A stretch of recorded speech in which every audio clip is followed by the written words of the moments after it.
So my topic for today is acute myeloid leukemia.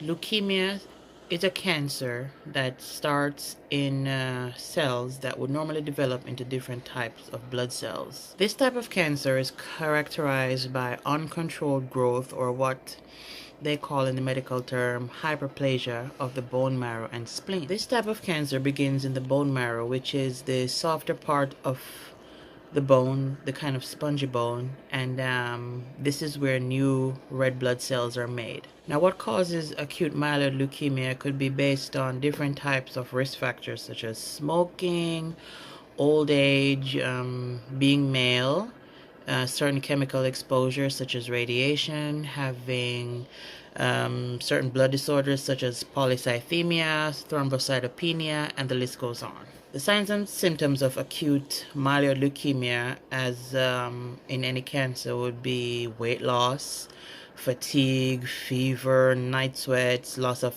appetite, pain in the bones and joints, and swelling of the abdomen, etc. In order to test for AML, as I'm going to shorten it and call it, you need to have your physician perform a physical exam and run a few blood samples, such as spinal fluid samples and other tests, and for you to be properly diagnosed with acute myeloid leukemia. Now, the treatments for acute myeloid leukemia would include radiation, chemotherapy, stem cell transplants, and other experimental drugs. Life after treatment would involve still going to the physician, getting a regular check. Some people, like physicians, recommend that you still do chemotherapy in order to reduce the chances of the cancer coming back. You're encouraged to join a support group if you don't have family to support you. And life does go on for most people if they catch the leukemia early.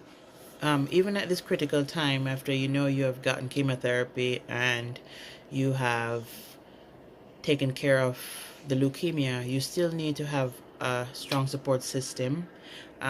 Most people tend to have a fear of the cancer coming back, and that is where most of your stress would come from. So the doctors would recommend, as I said before, getting into a group, a support group, people who have had leukemia before, and people who know what it's like to live with it and life after it, so you can be more comfortable.